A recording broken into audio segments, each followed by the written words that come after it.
Hello out there. We're on the air. It's Rink Moose talk tonight. The beers are cold. The mics light up. And the boys get set to fight. The gloves come off. Opinions get thrown. And someone slips on ice. One man howls. The other scowls. But the show must go on. Oh, the good old hockey game is the best game you can name. And the best game you can name is the good old hockey game. You're an announcer with a long stick from time to time. With hockey flows and more shots known. Pierre Maguire's life. Not John's a leaf. Ovechkin's teeth. And Hoffman's crazy wife. When Carey slumps. And Bergevin stomps. Duran's not LaFontaine. Jokes aside, it's podcast time. And Rink Moose is the name. Oh, the good old hockey game is the best game. Greetings and welcome to episode 33 of the Rink Moose Hockey Podcast, a weekly episodic podcast where two good pals get together and discuss all things NHL and their implications in the fantasy hockey universe. I'm one of your hosts, Nick Costu, along with my good pal, who's probably quite depressed on this Black Sunday, Kyle Nice. Kyle, how are you doing today? I'm doing pretty good, Nick. We're here at the end of the regular season. And you know what? I'm not too sad, to be honest. If you're referring to Montreal, I'd say we ended off on a really positive note. But we'll get into that. We'll get into that a little later. I only said Black Sunday because, of course, that's the term they use for the day after the regular season, right? Because you got all the bad news coming down, right? Just goes dark, yeah. Everything just... Yeah, like we did get quite a lot of bad news. Couple axes being dropped on some guys here. Some guys the guillotine? The guillotine on some guys that you like here. I mean, you got a team in the mix. You want to talk about these coaches that just got fired?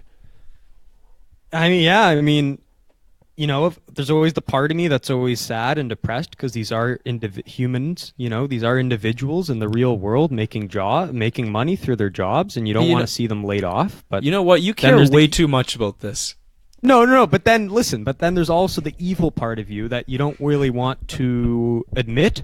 But there's always a little bit of part of you that's like, I'm actually glad they got fired because they're spoiled brats and they're making millions of dollars to do nothing behind the bench. You know? Oh, they do stuff. They do stuff, but they're probably not the pay is probably not proportionate to what they do. Oh, right? gosh, no. There's much harder working individuals out there who get just a slimmer of what these guys get. That's why I was so shocked when you messaged me. You're like, yeah, but there's real guys behind these firings too. And I'm like, what the fuck is this? No, they get fired, and realistically, they get a new coaching job somewhere else, whether it be in Europe or the AHL, and they'll make good money there. All right, but well, I digress. Oh, there's some of these guys that might find their way back sometime soon. Oh, for sure. I guess I'll just.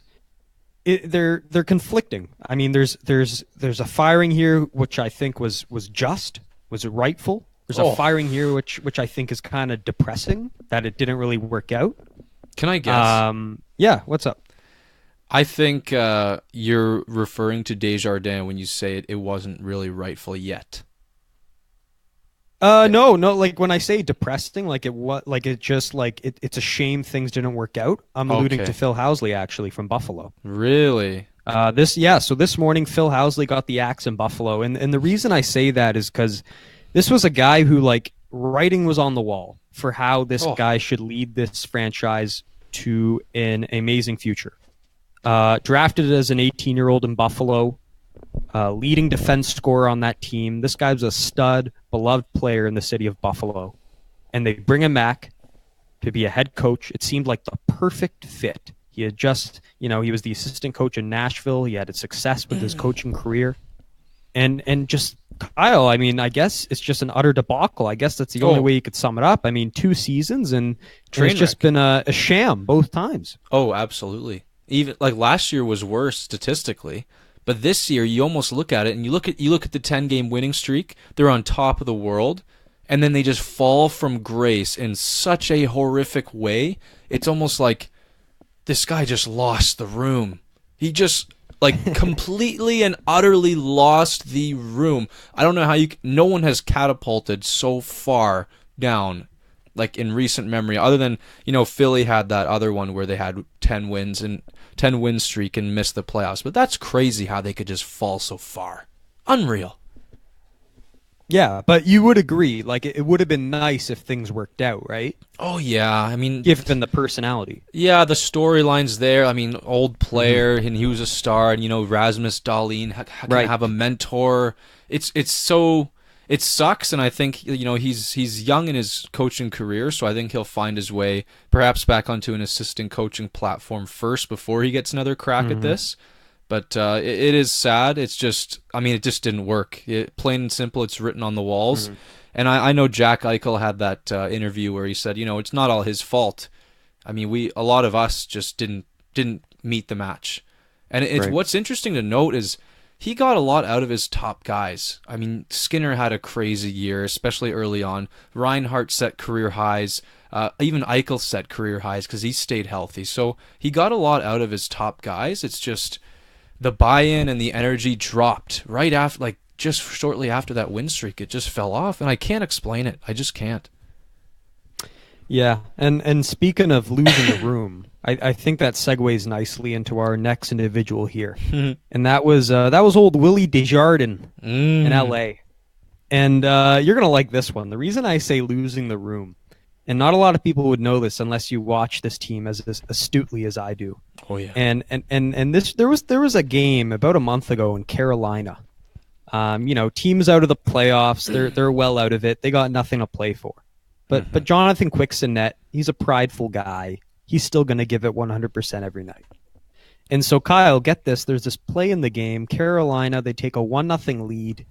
Kind of a finicky goal. You kind of question it. You think it merits a challenge.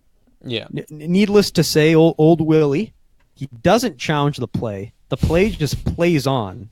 Oh, my goodness. And I kid you not, old fiery Jonathan Quick at the commercial break. It's like cutting to commercial, like the LA broadcasters are like, and we'll be back after the break. And it cuts right to Jonathan Quick, like sprinting, skating to the bench. And you just look at him giving Willie an earful, just screaming at him. Wow. Lifts his mask off and just challenges him and just goes face to face with Willie. Shit. That and it was like the most awful. awkward thing ever. Awful. And and the viewers were able to see this. Yes, as they were cutting. You got to see that. And then when they got back, the commentators like, oh, here's what happened, and they had to explain everything, and we got to see it all in full. Wow. So at that point I realized, listen, the players know this guy's not coming back next year. If they want to treat him like filth, they can treat him like filth. And at that point, it just seems like he doesn't give a shit about winning anymore. And, Quick's a pretty competitive guy, so I can see why he did that. But at the same time, you're not really trying to win games at this point, Johnny. You got to let the coach do his thing. He's getting word from up above saying, hey, shoot us down the draft lottery there. Yeah. So I it feel worked out, for the guy. Yeah. Right? Second best odds. Second not best bad, odds. Not too shabby. Yeah. But yeah, no. Looking at this in its full entirety, I was not a fan of this move when it was made. I wouldn't say I wasn't a fan. I just wasn't jazzed. I thought there were better coaching names out there. This was the point where they hired old John. They fired old John Stevens, who I really liked, and they brought in Willie and he didn't really have a great coaching career. He had a bit of success in Vancouver, but not much other than that. And coming in, he just, I don't know, I feel like he just never got the respect of the room. Like the Dowdies, the Carters, the Kopitars just never respected the guy.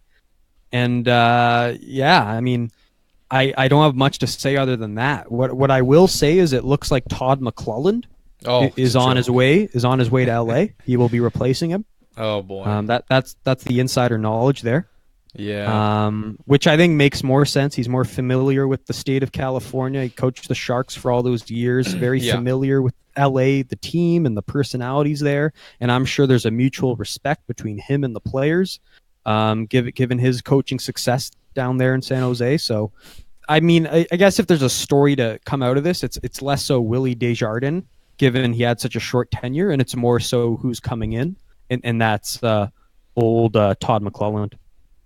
Yeah, and I think just looking at Todd McClelland's resume, it seems like a better fit. Like, it seems like if Todd were to go anywhere, it would be LA. And just off the top of your head, do you know when Desjardins did get hired? It's slipping me here. Yeah, I mean, John Stevens. I mean, there was that game I went to in Ottawa. He was still the coach in mid-October, late October. Yeah, right. And then I think it was, when I was home. Yeah, when I was home for reading week in November, that's when the firing went down. And mid-November. Maybe they had Desjardins in, as a stopgap. They knew he wouldn't be long-term. They just didn't see this season going very well. And then this was kind of on the wall early. That's absolutely what happened, because I remember his interview. He was just hired, and he was being interviewed, and he's like, yeah, they're only giving me a 1-year contract, but I think that's fair. Like, one year is fair in this business. Yeah. And at that point, I'm like, yeah, this guy's donezo after this year. Yeah, and hopefully he showed enough in that little window to garner some interest elsewhere in his career. So. I don't think so. Yeah. Based on what I've been reading on The Athletic, there's some pretty bad headlines butchering him down there in LA. Yikes, not good. Well, last but not least, your favorite, Bobby Bugner out of Florida. Boy, oh boy, did this guy blow this season. Now, this is his second season as coach, I believe. Last year, they were 1 point out of the playoffs. This year, and this is kind of similar to Phil Housley, they had so many career highs. You had Huberdeau, Barkov, Hoffman having amazing seasons. But, man, the defense was just awful. Because this team could score. Like, they had a really good power play, Nick. And as you know, their defense just crumbled. And their goaltending didn't help them either. So, yeah, Bobby Bugner, he just... He went out pretty nasty on this one. Yeah, and I'm not surprised by the result. Like this was going to happen when you just looked at where the team should have finished, the talent on paper. I don't care about the Trocheck injury. This is still a talented team. Yeah. Factor out of the playoffs 2 years in a row after having won the division just like the year before, 2 years before. Yeah. It's kind of shocking, and I was shocked just how his impact on this team, how it just wasn't there. This was a guy who was the defensive coordinator, the defensive coach in San Jose, and they've always been known to be a stout defensive team. And when this hire was made, I was a big fan. I thought he was going to really, right a wrong there in Florida and make them more defensively aware. We always knew they could score, but maybe just add some defensive intensity there. And the fact it just hasn't come into fruition in these short 2 years it has surprised me. I mean, I guess he just got there and the Florida sun just got to him, and he's Tostitos now. Oh, did you have that in your notes written up, or did you come up with that on the spot? I just came up with that on the spot. That's nice. That's what kudos. I think. That's what I think happened here. I can't sum it up any better. I like that. Yeah, but what the interesting news is with this. Now, you know where I'm going with this, is the potential new guy. Mr. Joel Quenneville could be leveraging a relationship, or the other way around, with Dale Talon, who, correct me if I'm wrong, but they were the tandem for Chicago right when they started to make their runs to the Cup Finals there. So there's a very deep relationship there. And I think they've been in communications, and I think the latest report is they're getting close.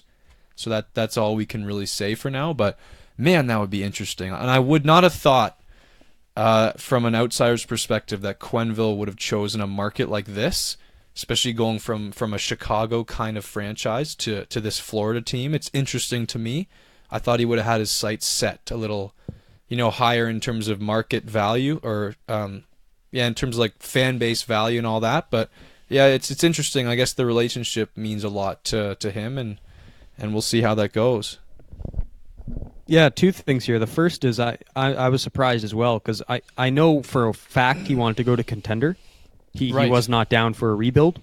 Yeah. And so immediately I was like, Like I was kind of throwing out names there, and I'm like, okay, Philly's kind of on the verge. They've got the pieces. Yes. Anaheim, they're not quite in rebuild territory. Like, you have all the kids coming up, and you still have the old vets there. Maybe they can have a quick turnaround next year. And then I was like, I mean, when I heard Florida, I was like, I mean, I guess, but like, they're a good team. They're just in a tough division. Like, Montreal is only going to be better next year. Toronto is only going to stay the same. Boston's only going to stay the same. Tampa's not going anywhere. Like, if this guy wants to be a contender, I don't know how he's going to get out of that division. It's just too darn tough. So that's what kind of makes me scratch my head. And then the second thing is, apparently I read this stuff on The Athletic this morning in terms of the term of this contract. Not only is this a long-term deal, Kyle, but this is going to place him at about $7 million a year. Yikes! Which would place him as that would make him the highest paid coach in the entire NHL, ahead of our boy Mike Babcock, who's making 6.25 at the moment. So this would be historic. It would be a good sign for coaches in the NHL because when a new guy in town is getting paid the highest dollars, that only means the other guys are going to get raises as well.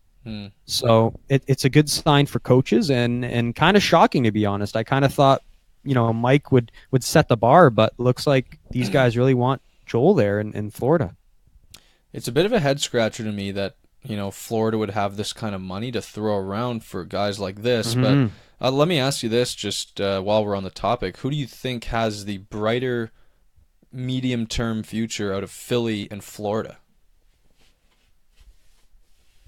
Medium-term being 2 or 3 years down the line. Call it 3 years down the line. Who's got a brighter future? I go Philly because the prospects.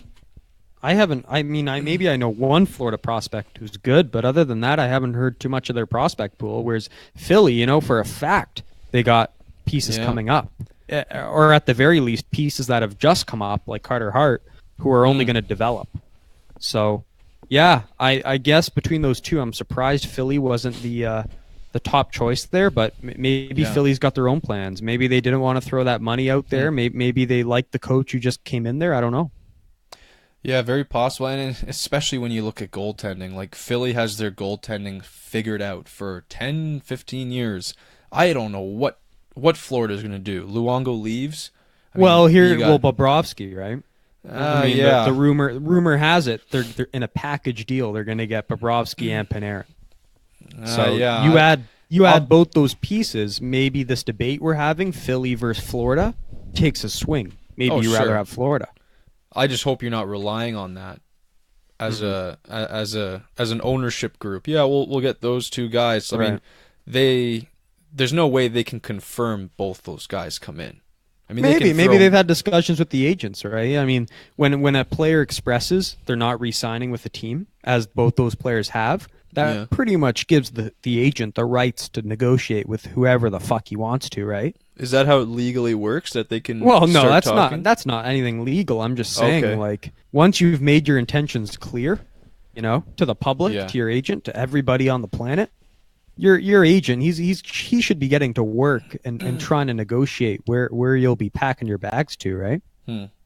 Man, that would be the turnaround of the century if they land the highest paying coach, the Panarin and the Bobrovsky. Like, what the hell? First of all, I don't know how they're going to pay for all those guys. They're going to have to move some contracts around, I think. I don't know what their cap situation's like, but you got to think they got to move some guys out. But man, that's looking like a good team all of a sudden. My gosh. But again, like, how do you compete in that division, right? Yeah. Like, it's fucked. Like, usually only 4 teams can only make it out of division. Maybe 5 if they both make the wild card, but that's rare. Yeah. So it's just, you look around you. It's less so the team you have yourself, and you just look around you and you're like, this is some stiff competition. I mean, I guess the Metro is where you want to be right now. Of course, or the Pacific. Metro or the Pacific. Easy. The other two divisions are just monsters. Yeah, agreed. Wow. Well, I guess that kind of wraps up the coaching. Yeah, let's move on. Some interesting storylines there, but man, if you're looking for a bundle of energy, you look to Peter Mrazek. Was that not the best little playoff celebration interview you've seen in a while? Oh my God, that was awesome. Yeah, I sent that over to you, and the amount of just sheer joy on his face, it was almost a childlike the way he was reacting. Yeah. It was something you don't see every day, and the fact he seemed just excited as the fans there, down in Old Raleigh, Carolina. Oh, and the fans loved it. It was just a very good sign. Yeah, they loved it. Now, who Yeah. had the better celebration, Leonard or Mrazek in this case? If you remember Leonard's from last week. Playoffs, What baby. was Leonard's reaction? Playoffs. I never saw that. Oh, really? No. Oh, man. Yeah, they were interviewing him right after they clinched. And they're like, yeah, how do you feel, Rob? And he goes, I feel great. Playoffs, baby. Playoffs. And then he walked out into the middle of the ice and waved his hand around and then walked off the ice. Oh, it was I gotta unbelievable. watch that. Yeah, it didn't match the energy of Mrazek. Like Mrazek had more of that boyish, like childlike enthusiasm, but you saw Lena really come out of his shell. So that's it's just great to see. And again, two teams who didn't know they would be in the postseason at the beginning of the year, and actually two goalies. Just think about it like that: two goalies who had no idea where their careers would be, and here they are at the top of their careers. It's awesome to watch. Well, and it's only the better when it's a franchise who hasn't made the cup final, the playoffs at all in 10 years. Right? I mean, I know you've had your opinion. No, you've stated your opinion on Carolina and how you're not happy with this, and you rather Montreal be there. But, but the reality is, a hockey market is a hockey market, and this was the longest playoff drought in the entire league. And I think there's something to be said about that. And I think, I don't care who you are, everyone ought to get a fair shake at the playoffs. And it's Sorry. and it's Carolina's turn. So to me, I mean, it's just fitting. And those fans are really into it. Like I watched the end of that broadcast, and the commentators and the fans, and it's a, you know, I don't think it's going to be a long fight, and we'll get into that in our playoff special where they're going to have to play against Washington. But I think they're just going to be happy to have two playoff home games. Yeah, and you know what? And I mentioned earlier, I'm not too upset on how things shook out this week. And what really helped me is I saw a video of that game where they clinched. Carolina did. And I just saw fans hugging, embracing, like just a sigh of relief. And, you know, it's finally here. And you know what? That made me feel a lot better. And we've seen some excellent character out of this group this year, led by Justin Williams with the whole storm surge. And I wasn't a fan of that early on. And then, you know, it kind of grew on me. It like it did a lot of people. The storm surge, it became a thing. It became something people embraced. So I'm happy for this fan base, and I know Montreal is going to be back soon. And I hope they can do. I hope they can make their fans proud. And you know what, Nick? I will say this: I've been noodling around the internet, looking at some people's predictions, some people's brackets. A lot of people share them on social media, YouTube, all that. And there's more than a couple out there having Carolina upset Washington. Now, we'll get into this tomorrow, of course, but there are a legitimate amount of people calling for an upset in this series. So, something to definitely look out for when we do our research bundles. So, I'm happy, and I'd love to see it. I really would. But that's the Carolina Hurricanes. Yeah, that's a tall order. That's a tough ask. Huge. But you know, who knows? You know, momentum can do a lot for a team, and this team's been riding a hot streak heading in. And there's an energy, and there's I don't know, there's just like you can sense a bit of magic with this team, and just the way they're reacting, and the fan base behind them. It would be something if it happened. I just, you know, it's a tough ask. It's gonna be a very tough ask. 100%. And if there's any team out there that can be more on the same page, it's got to be Carolina. This is a team that's all pulling the same rope, and that's beautiful. But yeah, we talked a little bit about Mrazek and Leonard on top of their games. How about Garrett Sparks, who is not on top of his game, and it looks like he might be kicked out of the league for a little bit. Nick, we saw Michael Hutchinson, a surprise call up just a couple days ago, and then no more Garrett Sparks at practice. And then he said something along the lines of in the interview, like, I'll be better next year. You know, it didn't go well for me this year, and yeah, I'll be around next year. Now, what do you think of the outlook on this Garrett Sparks character? I mean, he kind of shot himself in the foot with his play and his interviews, and boy, this guy's year, it did not go well at all. Yeah, I mean, he kind of shot himself in the foot because that Tuesday game against Carolina, we talked about it. Those goals were not good. Nope. All odorous goals. Nope. And then yet again, you screw up your post-game interview. You can't even put together a good interview. You say, quote, "I'll be better next year." Yeah. And what's forgotten is he actually corrected himself shortly after that, saying, "Oh, sorry, I'll be back when the team needs me." So he almost tried to correct himself there, and a little too late, if you ask me. I mean, a couple days later, we hear the news that they're basically, letting him. They're kicking him off the team pretty much. Like, there's no other way to sum it up. I mean, You're out of here. There's a nice way to put it is, we need you to work for 10 days. Work with the coaches for 10 days. But the reality is, they basically said, you're not a part of this team anymore. No. Which, no. I don't care what level you're playing at. You can't hear that. No, exactly. That's like you guys coming to me at playoff time and saying, "Nick, we know you're the goalie here, and you're a great character guy, and we all love you here in the dressing room. Your play just hasn't been up to snuff, and we're gonna kick you off the team." Like, you don't want to hear that. No, that would break you apart. Of course, yeah. No, he's got to do some reflection over the off season for sure. He's got to tune this shit out. But hey, you know what? I don't blame Dubas and management up there. I mean, Michael Hutchinson he's a veteran. He's been in the league a long time, and if you're going to have a backup sitting on the bench there, I think I want the veteran in this case. Sparks hasn't done anything for me. No. And my question is, so get this: if they win the cup, let's say the Leafs win the cup, okay, does Sparks' name go on the cup? Oh, you're getting dark. I'm just genuinely curious because, like, I have a feeling in the back of his mind, he's like, well, I had a shitty year, but I'll get a nice, comfy seat on the bench all postseason, and if we win, I'll get my name on the cup. And now it's like, oh well, shit, I'm not even on the team anymore.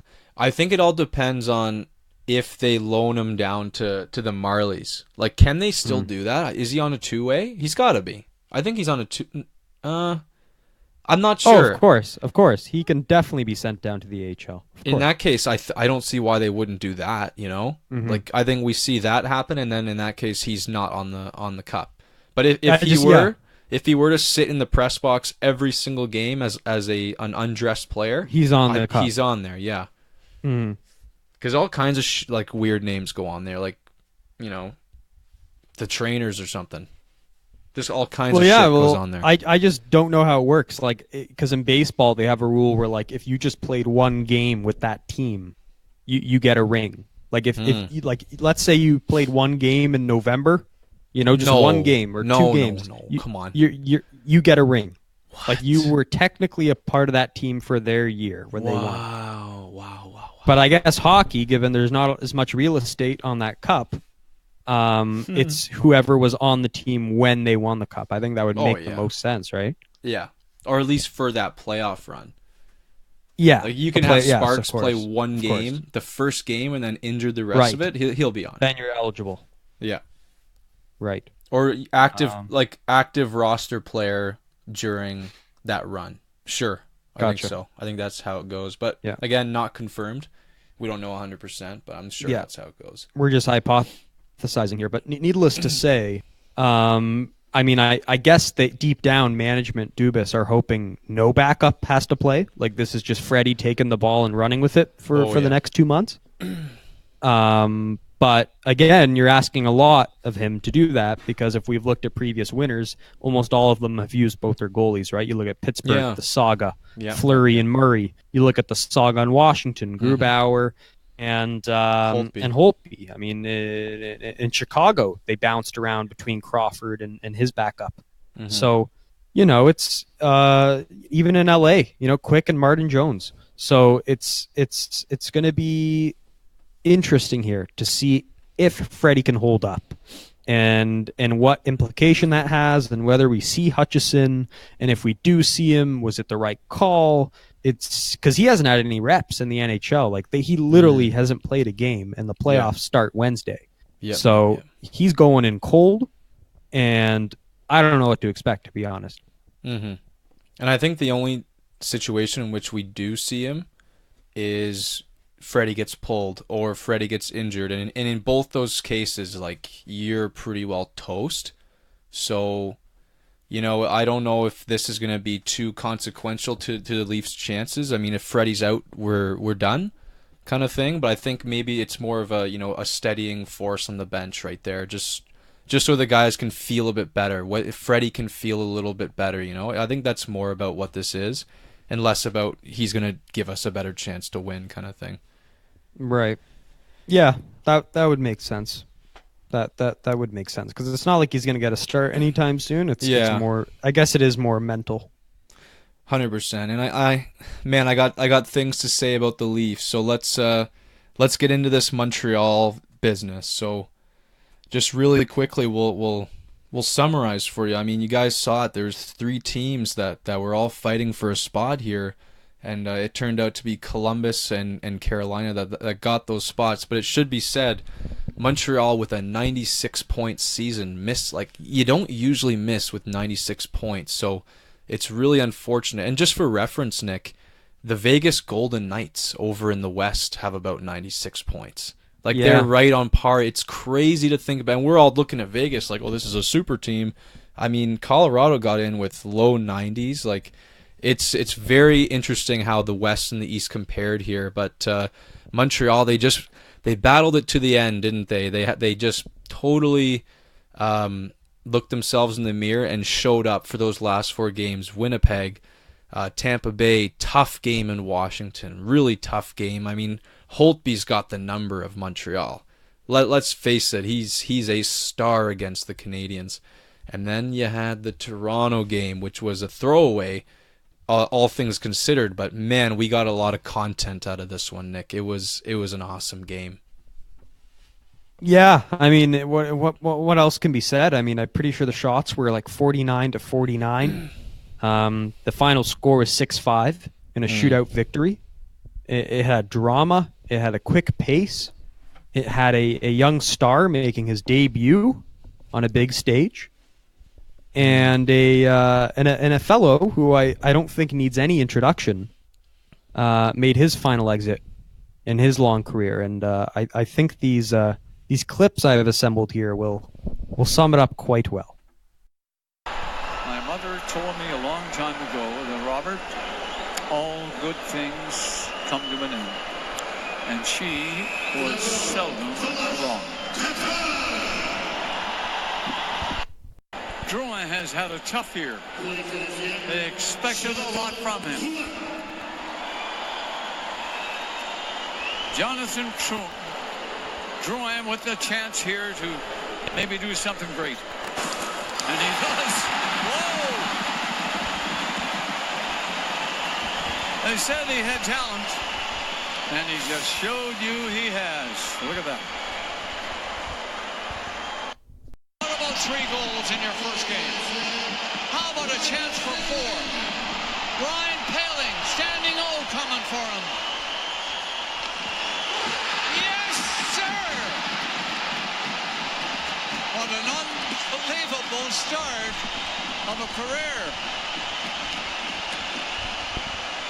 Ryan Poehling scores on the shootout for his 4th marker of the game.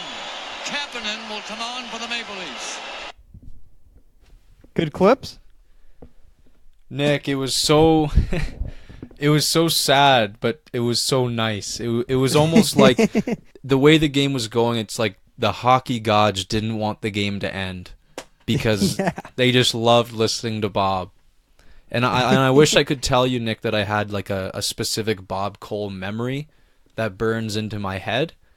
But nothing in particular. It's just recognizing that voice and knowing that this is a big game. It's a Hockey Night in Canada like special when I hear that voice. And I associated him with Montreal for so long, and just those Boston versus Montreal playoff games that I so loved back in the day. It's just like, that's Bob.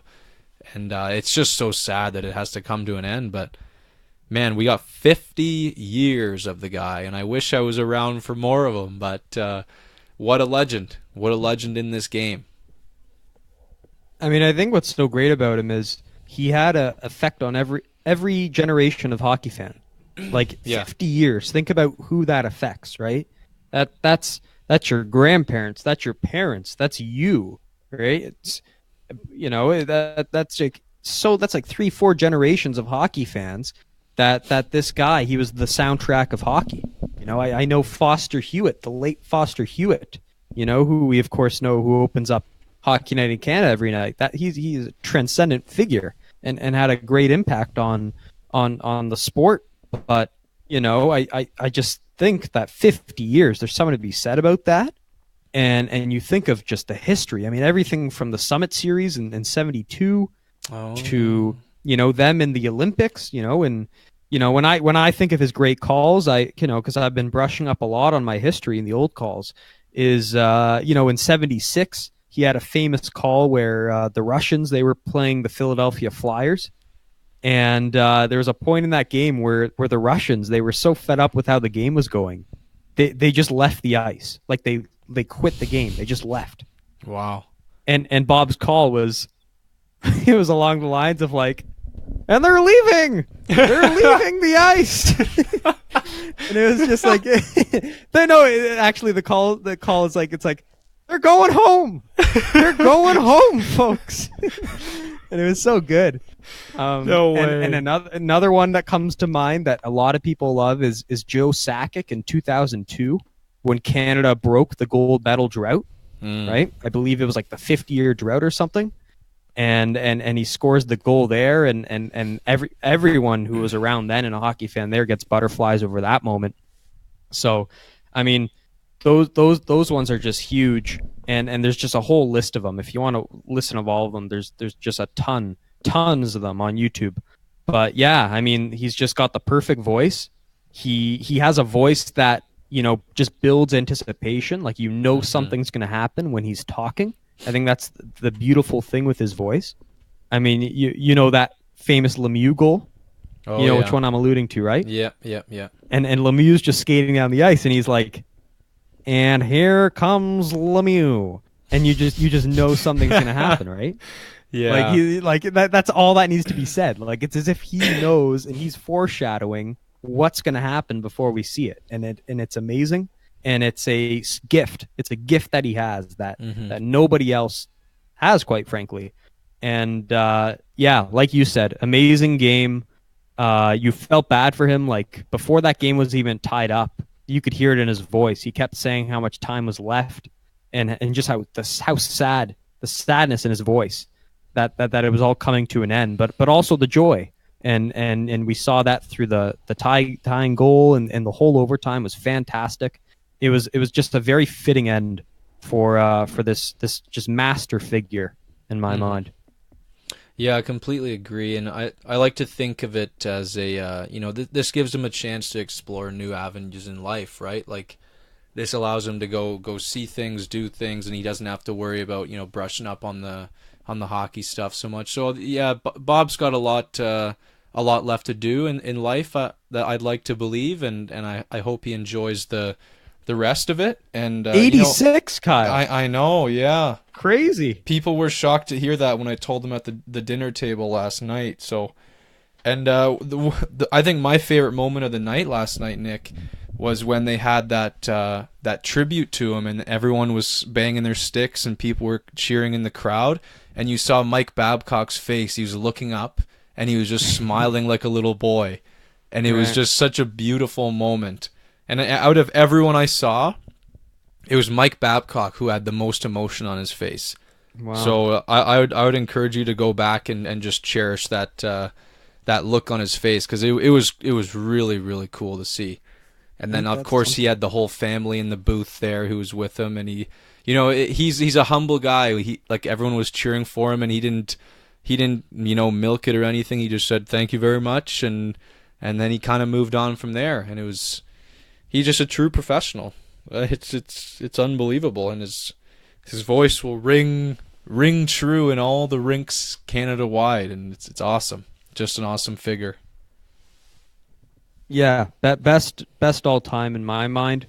I mean, there's a whole list of guys I love to listen to through all hockey markets, including our buddy there in Colorado. Oh, he's gonna But, he's who's gonna be making a a name legend for by the himself? end of it. Oh boy, He might be the new Cole. for a whole But, different reason. And then you got Mike Lang in Pittsburgh. Man, these Right. guys, I want them to all have a beer together and just start talking, just talk to each other.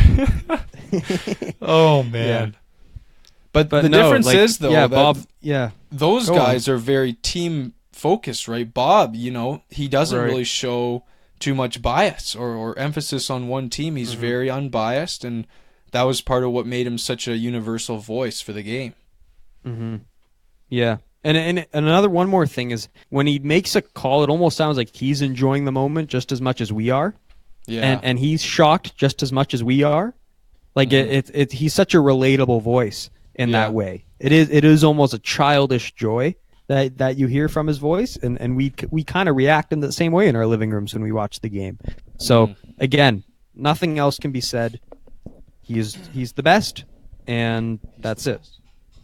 Now, Nick, back to the game a second here. I want to ask you about the Leafs and what you saw out of this game, because I have something very interesting. You want to go Leafs or you want to go Montreal first? Well, let's go Montreal. I want to end on Leafs. Sure. Well, I want to talk about the Palin kid. And my gripe here is this How was could a we kid forget? You never respected this guy. Hold on a second. I remember him getting drafted even before he was drafted. I remember mentioning him to you, telling you he's going in the first round, and you said, "Nick, there's no way he's going in the first round. That guy's a third-line center." And you were yerping him. You didn't want Montreal to draft him. How he's a scuzzy American. That's all that was coming through your voice. That. And yes, that's all you were saying. That's And Montreal, sure enough, they draft him. And an exquisite move by Bergevin, who, by the way, did you see his reaction last night? Oh yeah, all laughs. Yeah, and it was good to see. And yeah, I mean, needless to say, I thought very highly of this kid, and a lot of that's coming from Pierre, who adores him and thinks he just has character through the roof, which of course in my scouting book is worth a lot. And I've always had high hopes for this kid. Never really saw him play other than the World Juniors, but I was just really happy to see this. It really shows the character, scoring 4 goals in your first game. And what do you have to say about this, Kyle? Because as I said, you were not in the same boat a few short years ago. Well, yeah, I mean, this seems to be the only call Pierre has gotten right. But I mean, we got to calm our horses here. It's only been 1 game. I mean, the reason I haven't brought him up in even in this year because I mean he didn't blow the roof off NCAA by any means. He wasn't even a point per game. 31 and 36. That's not bad. It's nothing to write home about, especially for like a first rounder with. I mean, he's 20 years old. A first rounder at 20 years. I mean, Cale Makar as a defenseman had like, a lot more than that, but doesn't matter. The point is that this kind of guy, he's not. He's by no means a franchise-changing player. He's gonna be a good second liner, maybe a great third liner. I mean, this is a guy who's going to top out at 30 and 30 with 30 goals, 30 assists, 60 points. That's the kind of guy he tops out as in my mind still, because his skills are very polished and he's a very all-around guy. He's not going to blow you away in any one way. But you said it, the character's there, so I mean it's such a great addition, and kudos to Bergevin and Pierre for calling this. And I didn't have a good read on this, I'll be honest. But this guy, he's been known to show up in big games. I mean, you can look back to that big World Juniors he had. He was actually the player of the tournament or the forward of the tournament, ahead of guys like Jack Hughes. So, hey, he's a great guy. He's going to be an excellent piece for this team. But he's not going to be like a first line center or anything. He's not going to put up 70. He's just an awesome, middle 6 guy kind of thing. Right, and that's all I'm asking for with this team, yeah. right? Sure. I just want a guy who's going to add to the great character that's already on this team, right? Add to the Byrons, add to the Gallaghers, add to the Nate Thompsons. Yeah, you're just smart, full of character players. That's what this team's built around, and he's just a perfect fit And if this was any indication of how things are going to go moving forward, because again, very small sample size, but I don't care who you are. You score. I think like it was the first time a Montreal Canadian had scored a hat trick in his debut since like 1940 something. That's what the stat was. And so you I don't care who you are. You score a hat trick in your debut. You got character. You got the nerves of steel to not be pushed down in that theater in the Bell Center. Mm-hmm. So kudos to him, and I really look forward to seeing a whole year under his belt next year. Yeah, don't you think Montreal is kind of building this image now? Like guys like this, guys like Gallagher, Domi was he was a workhorse that night. He's been a workhorse. I mean, Shaw, Byron, these guys, it just seems like a hard-working team. Mix in a little bit of skill there and, get Jojo going. It looks like he's building an identity here, and it's very cool. And to hit on a late first rounder like this is money in the bank. I think this was 16, maybe 17 overall in the first. To get a guy like this at that range, fantastic. So they won that draft. 2017. I think 2017 they chose Sergachev, so they won that draft too. 2018 was Kotkaniemi. They've been killing drafts, Nick. It's awesome. Bergevin's really doing a great job, and Trevor Timmons over there, who's the head amateur scout, has done a fantastic job in Montreal building this character. So, yeah, Montreal. Like the good thing about this game, Nick, is people were sour. Montreal, you're down, you lost the game. Yeah, you came so close, but I guarantee you this game makes the off-season so much better. Like, Montreal fans can go home happy. They can go home satisfied. They can look at their 1% lottery odds and say, hey, we got a chance. Like, this team's going to be positive. All season long, they're going to be like, this is awesome. It's a great way to finish off. Excellent. It was picture perfect. I mean, only thing better would be qualifying for the playoffs, but it's a consolation prize to not getting in. This was as perfect a game as it could have been, right? I mean, the season starts with the hope of Kotkaniemi, and the season ends with the hope of this young Palin kid. Mm-hmm. And it's almost like that your season ends, but there's a glimmer of hope of the future to come.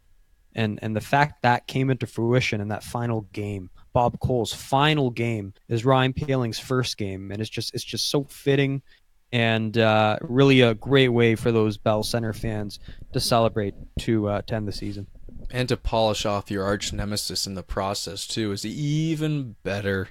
Oh, terrible! I mean, like if I'm Freddie Anderson this morning, getting out of bed, I'm like, fuck. I let in 5 goals last night, and I got to suit up versus the Bruins in 4 days. I'm not exactly feeling confident about myself, Oh, and not to mention, Charlie Lindgren in the Montreal net couldn't stop a beach ball that night.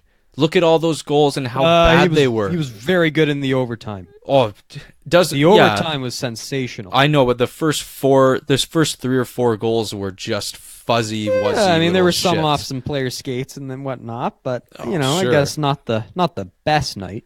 I mean, he was not strong in the first 80% of the game, and it was. All I'm saying there is, no, I'm not ripping Lindgren or anything. All I'm saying is it didn't seem like Toronto even deserved to be in the overtime. To me, like Montreal worked for all their goals, and then Toronto just got some fuzzy wuzzies. And I know they weren't celebrating or anything, but here's what bugged me the most, Nick. And you're gonna love this. All right. I'm gonna pull my best Don Cherry here. I was absolutely beside myself with rage when this happened. So Ryan Poehling plays his first NHL game. This game is a wash. Doesn't matter for either team. If anything, you're just going out. You just want to play a good game for the fans and for Bob, right? Boy, oh boy. So Poehling scores his first goal. Feel good moment. It was a jam play at the left side of the net.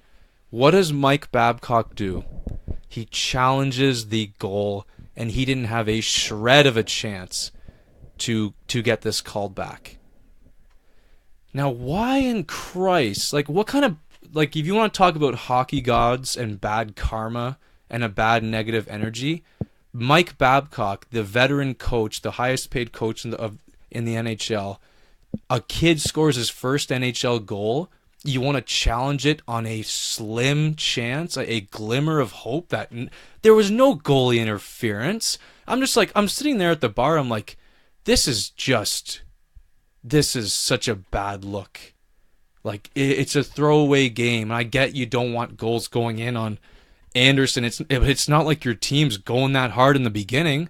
Like, they're not even going that hard, and you want to try to challenge this goal, the first goal of his career. It looks awful, and it just makes me feel like it doesn't make me feel good as a Leafs fan here, Nick. I'll be honest, this stinks. That I was shaking my head at the bar, and people don't really understand why I was so upset, but I was like, yeah, I don't know, man. This stinks. This is Mike Babcock at his lowest, in my opinion. It was kind of a prick move. Like, I was kind of in disbelief. But at the same time, I wasn't too surprised. He comes off as that kind of guy who just wants to win regardless of anything, and he has no perception of emotion and class and what's kind of recognized and what's appropriate under the circumstances. He's just worried about himself and his team and getting the result he wants. And yeah, I mean, yeah, rightfully so. I don't mind if, I'm not surprised that may have, shaken you the wrong way. And, to other people, I guess, the same. And you're right. The review there, I mean, it didn't look like it was, like he had a great shot at winning. And I think the refs even had a word with him after. Oh, really? Yeah. So, yeah, I mean, it's kind of shitty. But again, like, this is the same guy who I was listening to the Fit and Chicklets podcast. This is a guy who, when Mike Modano, he had like one more game to play to like reach some milestone. Babcock straight up benched him so he wouldn't get that final game played. Like, apparently this guy's a prick, like off camera. Like, you can say what you want about him looking like a little boy clapping for Bob Cole and tears running from his eyes. Like, this is a guy who, when he's in front of the camera, everything's scripted. What he's going to say, how he's going to act. He thinks about this before. He plans this all methodically, how he's perceived through the media. But the actual figure that is Mike Babcock, I've heard some fucking brutal stories about this guy. So that part of me wasn't too surprised to see this. So yeah, I guess I wasn't that all surprised, and it was kind of disappointing to see, to be honest.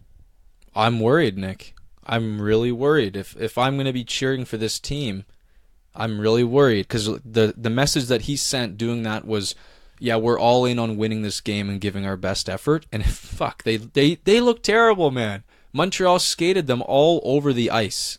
All over the ice. It was just, I don't know what to think, man. I've never been so unsure about this team, because a couple episodes ago I was ready to watch the video and go to bat, but this just leaves a bad taste on the final game. I don't know why, but this is going to affect my my reasonings tomorrow, I'm telling you. Because I'm telling you, they weren't skating.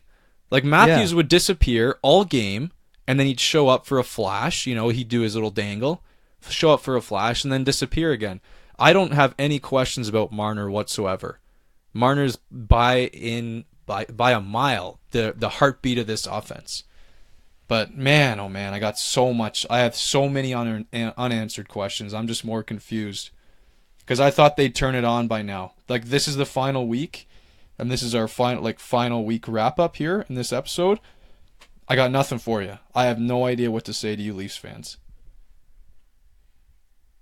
Yeah, I mean, there's cause to be concerned. Let's not forget they rested a lot of their players. No Ron Hainsey, no Zaitsev, no Muzzin. No Dermott. That's four-year defenseman. I mean, if you let in 5 goals, a lot of it has to do with that.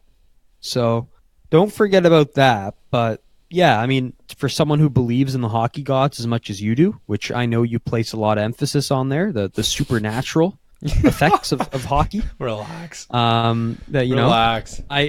I'm not all that surprised to hear this take from you, and we're gonna find out in the next few weeks here whether or not it comes back to bite him. To me, I think you're overthinking this a little, You know, it was Maybe. at the time it was a shitty move, and goes to show you the classless. shitty guy he is. But you know, I don't think for a second this is gonna have some effect on them versus Boston. Like, come on. I don't know, man. But Like the but hockey they gods did have lose spoken. their last 2 games. You know, I said last episode, I want to see how this team performs in these final 2 games. 2 good tests, character checks, versus Tampa and then versus Montreal in the Bell Center, and they lost both games. So I don't know where their confidence is at. You count in the Carolina game, they've lost their last 3. They've lost 3 in a row heading into the Bruins game on Thursday. So honestly, I don't know what Leafs team we're going to get. I know the Bruins are going to come out strong. They always do.